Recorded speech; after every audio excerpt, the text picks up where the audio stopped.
UFC Vegas 93 lost its co-main event. It was pretty much a sure thing too, which is very unfortunate when you're building a DraftKings fantasy lineup. This card has some of the weirdest pricing I have ever seen, but I am still confident that we will get through this card and build a solid lineup. My name is Angelo. This is We Want Picks. I'm going to break down the entire UFC Vegas 93 fight card, giving you my picks, predictions, and DraftKings fantasy plays. But before we do that, let's brag a little bit about our DraftKings ownership projections. If you're watching this video and you play DraftKings Fantasy, you know how wildly important the ownership projections are. This is how you separate yourself from the pack.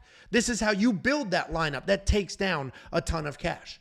And our ownership projections week in and week out literally are the best in the game. You can go compare them to anything you want at the Roto Grinders of the world, at the giant DFS companies that are bleeding you dry over $100 a month at a time. Our DraftKings ownership projections dominate.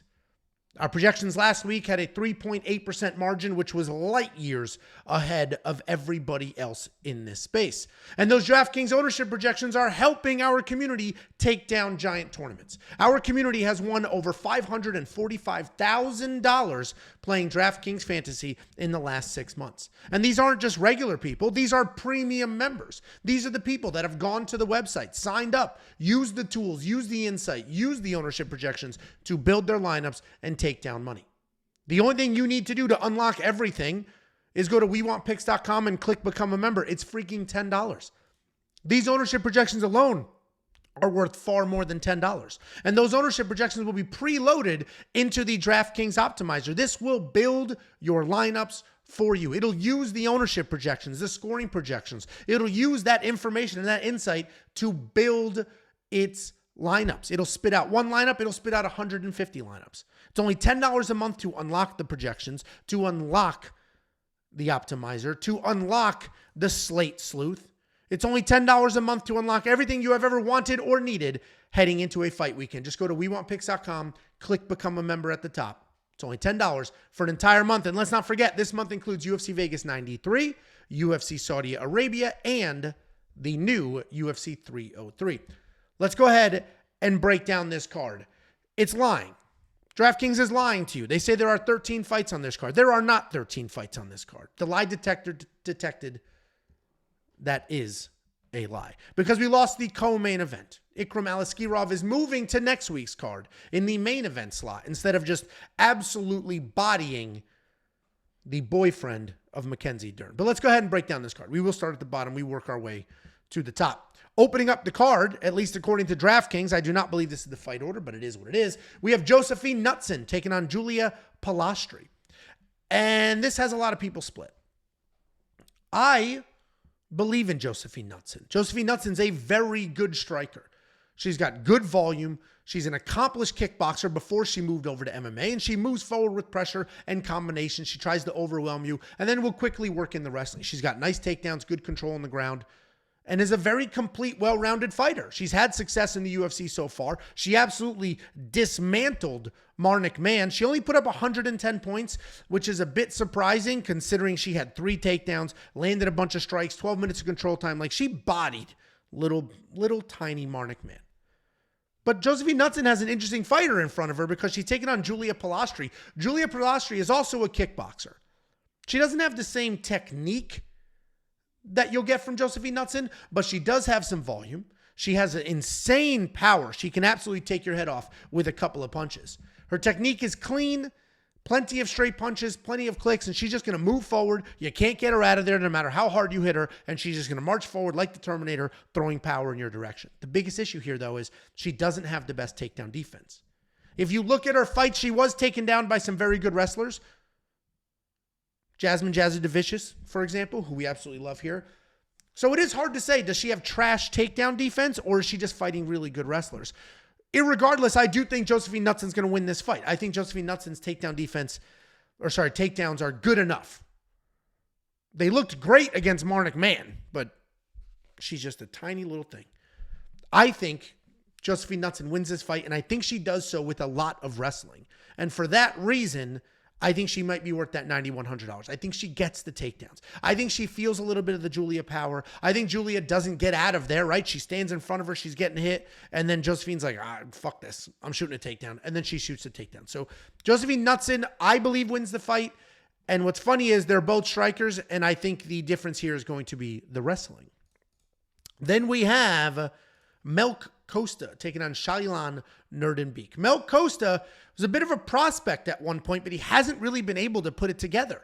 He lost to Thiago Moises, fine, short notice step up in the UFC, beat Austin Lingo, and then got knocked out by Steve Garcia. Now all of a sudden it's like, well, is Costa good?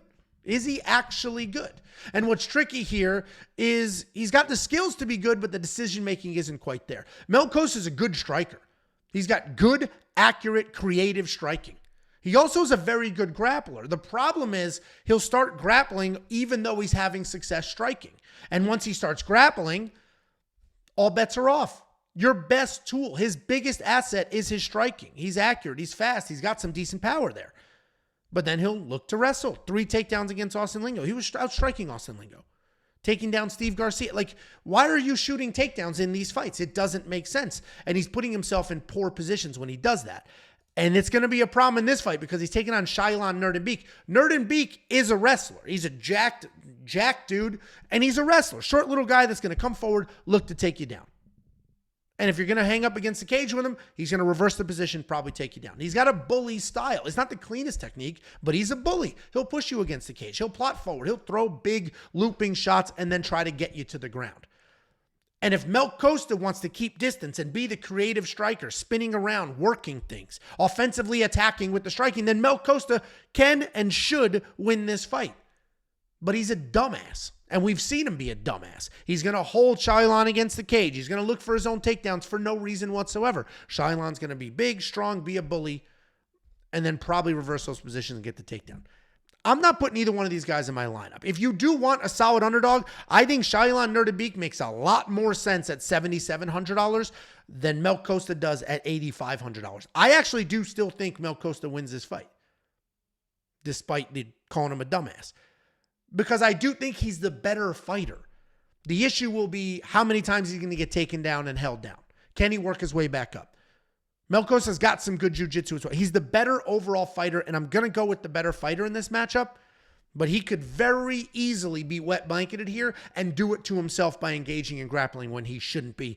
Costa's going to be the pick, but I wouldn't touch him in DraftKings. Shayilan Nuerdanbieke at $7,700 makes a lot more sense because if we look at the wins, 111 points, 105 in a decision, 99 in a decision. So all of a sudden, when he does win, he puts up points because of the takedowns, because of the control. 3 takedowns, 4 takedowns, 2 takedowns. All of that helps him score some points in DraftKings. He makes a lot of sense at $7,700. And then we have Jeka Saragih taking on Westin Wilson. Listen, Jeka Saragih is a bit of a one-trick pony. He either has that big boy power or he does not. It's almost that simple. He's a very powerful guy. He's a fun guy. He almost doesn't need to know other skills because almost all of his wins are just boink. And it's crazy that he has that power because you look at him and you're not like, this guy has power. You look at him and I'm going to keep my mouth shut. Anyway, Jeka Saragih does have that big one-punch power. He does have other skills. He just doesn't use them. He tends to headhunt. He tends to look for the knockout because he has pretty good BJJ and he can work in some takedowns. But again, he doesn't really use them. He just knocked out Lucas Alexander, but he was headhunting, and then he ended up finding that. Jeka Saragih is put in a position to win here. They gave him Westin Wilson. They said, here you go. Here you go. Here's a guy that's been knocked out a whole bunch of times. Fight him. Knock him out because you're from a region of the world that we want to build up. And that's the reality of some of these matchups. The UFC is not an American company. I mean, they are an American company, but it's not only an American product. And actually, the American market is probably pretty saturated at this point, and it'll grow organically, especially if they build some superstars. But they're really looking to expand internationally in some of these untapped markets. That's why they have this whole series that Jeka came through, the road to the UFC. It's a tournament in Asia Pac, in Asia Pacific, that people work through, that the UFC is trying to build stars. It's basically Contender Series, but a tournament on the other side of the world. Because I don't know if you've looked at a map or if you know how population works. Most of the world's population is in Asia. So they want these fighters to be big. They want these fighters to be popular. And they have a guy like Jeka that's got big one-punch knockout power, and he's not great. And they said, here's a guy you can knock out in Westin Wilson. The problem with looking at that is Westin Wilson's nuts tall. This dude's tall as shit. On the ground, he uses that length. He'll wrap you up. He'll try to get those submissions. Striking-wise, his striking sucks. He's got that karate bullshit, and he's going to get hit in the face. But he is tall. And Jeka needs to reach and get to the chin. Two other people have gotten to the chin in the UFC. Joanderson Brito knocked that dude's head off. But Joanderson Brito is like probably the most dangerous guy at this weight class. And then he just lost to Jean Silva. Jean Silva's a very good striker as well. This is tricky because I don't know if Westin Wilson truly is dog shit or if he's just had some really tough matchups, because both Jean Silva and Joanderson Brito absolutely destroys Jeka Saragih. If you think Westin Wilson is trash, then Jeka should be in your lineup. $9,300 is a lot of money, but everybody who's beating Westin Wilson is scoring those points. Westin Wilson should not be in your lineup. I don't care that he's $6,900. I don't think he's a good underdog. If you're doing that large field tournament entry, then maybe a little bit of exposure just in case, right? We watched Jeka lose. We've seen him get finished. Like, Jeka's not indestructible, but I trust the Jeka side more than the Westin Wilson side. Then we have Gabriella Fernandes taking on Carli Judice. Gabriella Fernandes is a very good striker. She hasn't had the opportunity to show that in the UFC because her takedown defense sucks. She was taken down 3 times by Bleda. Jasmine Jasudavicius took her down a whole shit ton of times. And all of a sudden, Gabriella Fernandes doesn't get to showcase that striking because she is a powerful striker. She's big, she's strong, she's fast, she's technical. She does have solid jiu-jitsu as well. It's the in-between that's missing. She can't defend the takedowns. She's not going to shoot her own, but you can take her down. And once she's on the ground, she's going to hang out off her back and try to throw up submissions. It's 2024. You're not submitting people off your back anymore. You're catching people in scrambles. You can submit people on top. You can drop people and then submit them. But it is very rare that a person who was not dropped and isn't in the middle of the scramble is able to submit people off the back. Just set up a nice armbar. Just set up a triangle. This sport has evolved past the 90s, so that's not where we are. But Gabriella Fernandes thinks that's where we are.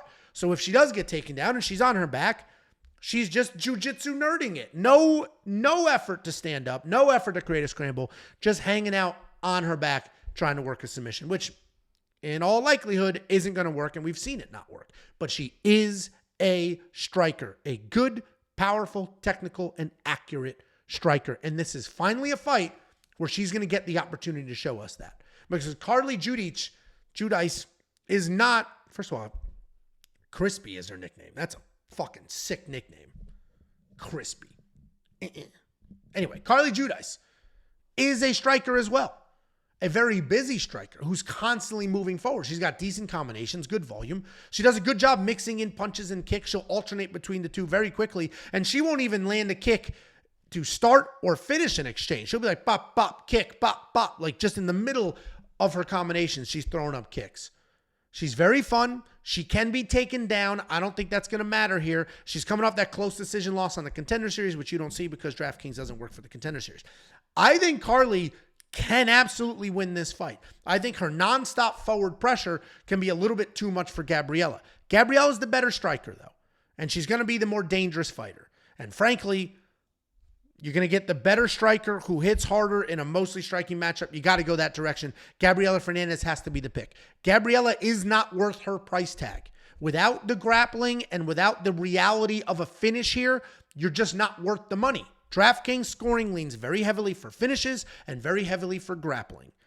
In this case, if you are going to, if you insist, if you sat down, you're like, I need to 100% put one of these women in my lineup, it's got to be the Carli side. $7,200. You might get the volume out of her. She might put up 30, 40 points in a loss just with the amount of strikes that she's throwing out there. Gabriella should win. She hits harder. She's going to be the more technical striker. Carli's got the forward pressure, the volume. The judges may like that. Do not touch Gabriella Fernandes in your DraftKings lineup. Then we have Nate Maness taking on Jimmy Flick. I only need to break down half of this. And it's not even this half. Here, I'll break it down for you. Here we go. Jimmy Flick sucks. Jimmy Flick loses. Jimmy Flick should not be in your DraftKings lineup. All he has is wild submissions and no other skills whatsoever. Okay? Honestly, we can just move on. Frankly, I think I'm going to. Put Nate Maness in your lineup at $9,400. Stupid not to. Then we have Tagir Ulanbekov. Tagir Ulanbekov, nasty, nonstop wrestler. This dude is diving at legs over and over and over again. You stuff the first takedown, it's okay. It's okay. I'm swinging behind. I'm grabbing the other leg. Oh, you moved your hips? It's all right. I'm going to come up the body. I'm going to work for a trip. Oh, that didn't work. I'm back down to a single on the other side. Non-stop wrestling, chain wrestling, constantly working different angles and working different things. He'll strike with you, but it's just like jab, whoop, lowered my level and take a shot. Tagir Ulanbekov is a guy that will stick to a game plan, and when he does stick to a game plan, he scores very well. 120 points in his last win, 100 points in win before that. Fine, those are submissions. He got the finish bonuses.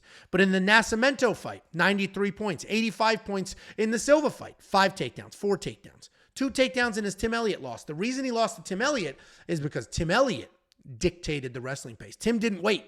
He moved forward. He shot the takedowns. And all of a sudden, Tagir defensively isn't as sound as he is offensively. But offensively, a non-stop wrestler who will chain wrestle. And the chain wrestling matters because he's taking on Josh Van. Josh Van is very good. He's a prospect. He's only 22 years old. He's a kid, essentially. He's walking into his 4th UFC fight here. Style-wise, he's a solid striker with aggression. He's going to move forward. He's going to be busy. He's going to throw things with some very real power. And Josh Van is a guy that people enjoy watching because he is tough, because he is gritty. Even in this Borjas fight, there was a little bit of trouble there. There's a little bit of adversity, and he worked through it. He's a well-rounded guy. He's this new age of fighter, so you see offensive takedowns.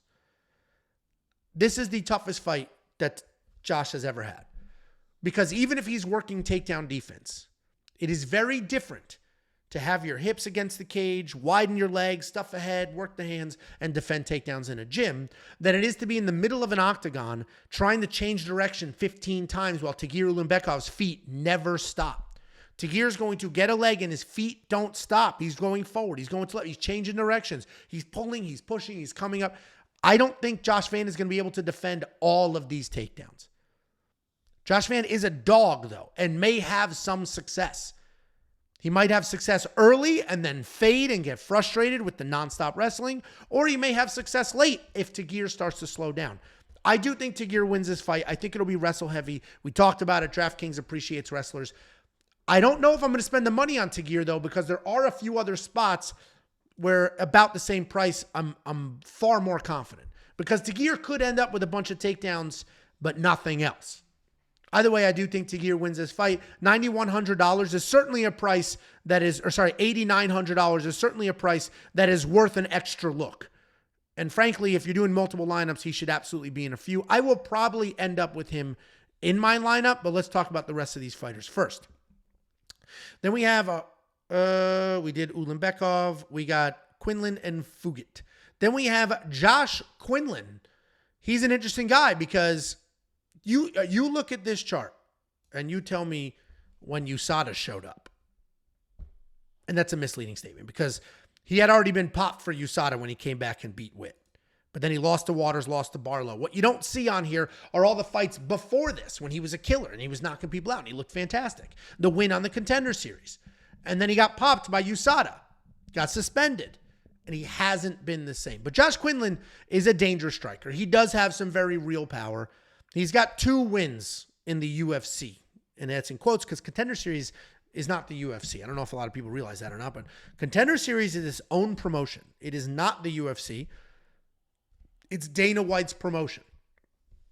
He then decides if he wants one of them to fight in the UFC. They fight those fights in the Apex. There's a lot of overlap, but if you fight for Dana White's Contender Series, you are not a UFC fighter. You're not in the UFC. You don't have a UFC contract. You're not a UFC fighter. I don't know why I went on that rant. That actually has nothing to do with this. But Josh Quinlan had a win on the Contender Series. Looked good, got popped, suspended. Since then, a little bit of a rocky road. He's powerful. He hits hard. He's got a BJJ black belt. I thought it was a brown belt. Jacob, correct me. He has a BJJ black belt, and he actively competes. He's a well-rounded guy that has all the skills to win fights. All the skills to win fights. He got lost. Didn't find his way when he was fighting Trey Waters. But Trey Waters is a giant. An absolute giant human being. Lost to Danny Barlow, TKO'd. That wasn't great. That one was a little unfortunate, but he did show some toughness in that fight. He was a dog in that fight. He took an absolute walloping in that fight and didn't quit on himself. Josh Quinlan has all the skills, but has not really been able to put it together the last couple of years. He is taking on Adam Fugitt. Adam Fugitt is not nearly as dangerous or well-rounded as Josh Quinlan. And as I say out loud, he's not nearly as dangerous. You're going to see the one win is a KO, TKO. But go watch that Kinoshita fight. That was actually an awesome fight. And these are wrestle-heavy KO, TKOs. These aren't standing there, boom, boom, gotcha. He's not knocking people out like Josh Quinlan is. He's taking them down. He's beating them up. And that's because Adam Fugitt is a forward pressure wrestler. He's got a loose boxing style. He bounces on his toes. He's got a high guard, but you can still send strikes right up the middle. He's incredibly strong. And even when he does not have the best takedown entries, he's so strong. He moves his feet so well, he can still work you to the ground. Adam Fugitt is coming back after a year away. Adam Fugitt could absolutely 100% win this fight, especially this new version of Josh that doesn't seem to have his power anymore. But I am going to pick Josh to win this fight. I do think Josh can defend a takedown or two. He showed us what an absolute dog he can be. We know he's got power in his hands. He just got to get back to his roots and trust his power and move forward. Adam Fugitt, a year layoff. I don't necessarily trust him. I do think he's probably a decent underdog. I'm not going to pick him. Josh Quinlan at $8,300 may end up being a phenomenal value guy because he could end it with a finish. He could finish this fight, get back to his winning ways, and you only got him at $8,300. Then we have Asu Almabaev. $9,500 should be in your lineup. And this is what I was talking about. When we look at Tagir Ulanbekov, for a little bit more money, you get Asu, and Asu puts up numbers consistently. 118 against Vergara, 105 against Ode Osborne. And I think these numbers are going to be even more dramatic in this fight. I think he's going to finish Jose Johnson because Asu Almabaev, non-stop wrestler. Everything I said about Tagir Ulanbekov also applies to Asu Almabaev, except Asu is a very good striker as well. He will spin. He will attack. He's got great striking. Sometimes trusts it a little too much, right? Sometimes he'll hang out and spin around in circles a little too long. And against somebody like Jose Johnson, maybe that's not the best idea. But Jose Johnson is 6 feet tall at this weight class. I think Asu just doesn't even have to bend over. Just grabs the legs whenever he wants to and gets the takedown. So Asu should be in your lineup. We'll take a look at Jose Johnson. He's 6 feet tall at 125 pounds. It's insane. It's insane. The reference I made in our live stream was the Corey Hill reference. If you go back, if you've been watching this sport as long as I have, you know who Corey Hill is. He was built similarly, ridiculously tall and skinny. Threw a kick, his leg snapped in half. He ultimately died from that. Because when he was healing and he had like a blood infection, ultimately it killed him. Which is a sad story, and it's a weird story to tell in what should be a positive, upbeat breakdown. It's fight week. Yay. Point being, Jose Johnson at 6 feet, 125 pounds, that's not built for fighting. That's not a fighter's build. That's a jiu-jitsu nerd build, or that's, Saget from The Ultimate Fighter, where it's just whomp, whomp, super long arms and kicks. That's that build. That's not a very effective build. And Jose Johnson has a bunch of wins. He's winning fights. He beat Chad Anheliger. Didn't look great doing it, though. Thank God he's just jiu-jitsu long. The reality is Jose Johnson isn't going to win this fight. The 125 pounds is not his weight class. Dude, hit the gym. Hit the gym like a dude that got dumped. Hit the gym, bulk up, be fucking huge at 145 pounds. 6 feet tall is huge. Be huge at 145. Don't be a twig at 125. It's stupid. Asu Almabaev wins this fight. Then we have Garrett Armfield taking on Brady Hiestand. Listen, I'm going to say this for the 10th time this week. I don't know what it is about Garrett Armfield's online persona. I can't stand it. I cannot stand it. Just the constant, look at this meme. I'm a meme guy. He photoshops himself into memes and then posts the memes praying that you'll save it on your phone and share it with your friends. And then he'll go viral as like the sad face guy. I don't get it. I don't get it. Aren't you busy enough with your full-time bartending job and trying to be a ranked fighter that you're doing memes? And I get it. Social media is wildly important for these fighters. But damn, dude, there's other ways. There's other ways. Look at Paulo Costa. He's not memeing himself. He's just hilarious online. Either way, Garrett Armfield, skill-wise, pretty good fighter. He's a busy striker. He moves forward. He'll double up his jab. He'll switch stances really well, right? Southpaw, orthodox, and he will just constantly move forward. Garrett Armfield actually has some solid MMA skills. And he'll move forward. He'll stay in your face. He'll stay busy. Takedown defense isn't the best. He was just taken down 4 times by Brad Katona in this fight. But look at the striking. 130 strikes landed. 105 of them were significant with 0 grappling whatsoever. Not 1 second of control time. No takedowns whatsoever. That is impressive. That level of volume and forward pressure is impressive. But Garrett Armfield should win this fight. He is priced to win at $8,700. But he's going to have to defend all the Brady Hiestand takedowns because Brady Hiestand, unlike Brad Katona, will go all in on the grappling. Brady Hiestand's a pretty good wrestler. He does a very good job establishing positions after the takedown and racking up control time. His boxing, his striking is just okay. He doesn't like pressure, which is going to be a problem in this fight because Garrett Armfield is just all pressure. But Brady Hiestand might be a decent dog at $7,500. There's a couple of landmines on this card. I feel like Garrett Armfield could be one of them. Because all of a sudden, Garrett Armfield just thinking about memes, not training, tendon bar, didn't work on that takedown defense, and Brad Katona took you down 4 times. Brady Hiestand might take you down 4 times, but not let you back up. Brady Hiestand just beat Danan Bagarai. He was losing. He was getting his ass kicked. He lost the first round, lost the second round. Third round, finally got the takedown and ultimately got the finish.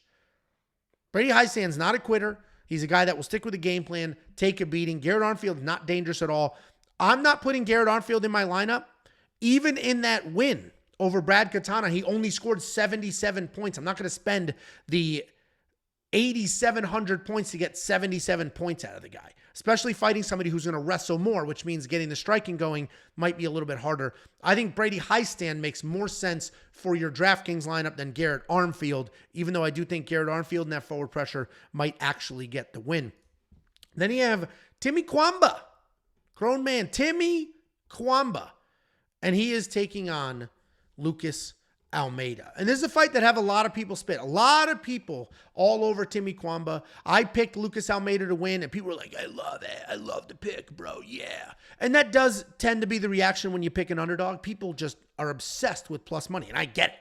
You bet 100, they give you 300 back. I get it. That makes a lot more sense than betting 100 and getting 40 back. But betting dogs just to bet dogs doesn't always make sense. This matchup's a little different, though, because Timmy Cuamba is a very good striker. He's got good takedown defense. He's got fast hands. He's got decent power, especially for this weight class. He does a really good job working the body. He's got early investments in the body and then trying to come up to the head. I would not categorize him as a killer. He's not the type of guy that's going to come out there, take your head off, just hunt for a finish, run forward, sees blood, and is like, oh, I need this finished. He's not that guy. But he will be technical. He'll be fast, and he'll be just good overall. He's coming off this loss to Balaji Oki. This was up in weight and short notice. He showcased his toughness in that fight. He was pretty accurate, pretty sharp, but just wasn't going to get it done on short notice. And then he is taking on Lucas Almeida. I mentioned people loving the Lucas pick. And you know what? His 2 losses are quality, and his win is quality as well. He beat Mike Trizano. Mike Trizano is very good, like very good fighter. Lost to Pat Sabatini by submission. Okay. Listen, Pat Sabatini's striking is complete dog shit, but if Pat Sabatini gets a hold of you, you could have some trouble. And then Andre Fili might be one of the most talented guys that didn't do anything with that talent. He's got power. He's got wrestling. He's got all the abilities in the world, just never quite got to that next level. So those are 2 good losses and a great win. Lucas Almeida is a powerful striker. He loves throwing heavy 1-2s. He comes forward. He'll set up that big right hand. If he senses blood, he will hands down come forward and then try to finish you. He is a finisher. He is a guy that hunts for the finish. Lucas Almeida is pretty durable. I get he was knocked out by Andre Fili, but again, Andre Fili's very, very good. Hopefully his chin can hold up. Takedown defense kind of sucks. I don't think it's going to matter in this fight. This should be striker versus striker. Lucas Almeida has like twice as much of the experience. He's fought at a much higher level. He's bought the better level of competition. I think he hits harder. I think he's more of a finisher. I don't think he'll be as fast. I don't think he'll be as technical, but he hits harder and he fights like a man. I like Lucas Almeida to win this fight, $7,400. I think he could potentially get this done. And this could look like the Mike Trizano fight. Lucas Almeida might be in my lineup, especially if I need some dog money. Then we have Miles Johns taking on Douglas Silva de Andrade. Man, this is a tough fight to pick. They're honestly very similar, but Miles Johns a little younger, a little more well-rounded. That should be a no-brainer. Right? Especially in DraftKings, he's underdog money, when in real life on the sportsbook, he's favorite money. But Miles Johns a good, strong wrestler. But he abandoned his wrestling for a little bit, and we could see it. Okay, came into the UFC, learned how to wrestle.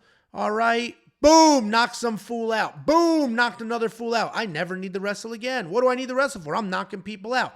And then he lost. John Castaneda submitted him. Okay, maybe I should wrestle. I should probably get back to my wrestling. And thank God he did, because he needed his wrestling to beat Argueda. He needed his wrestling to beat Cody Gibson. Without his wrestling, he doesn't win those fights. And that's what makes this breakdown so tough, because while Miles Johns does hit very hard, he essentially needs to wrestle. If he doesn't knock you out with one punch, which is not going to happen in this fight, he's not going to out-technique you. He doesn't have the cardio to just be slick and smooth, striking and moving great the whole time. He needs to either knock you out or work in some takedowns to lock up rounds. And that's going to be tough to do against Douglas Silva de Andrade, because while this picture is unfortunate and it makes him look like a crackhead living under a bridge, he is a tough guy. He is durable. He's got a rock-solid head, good takedown defense. He's got some decent power in his hands as well. He's a hard guy to take down. He's an impossible guy to finish, and he's durable. He is old. He's 38 years old. He's not young. He's no spring chicken.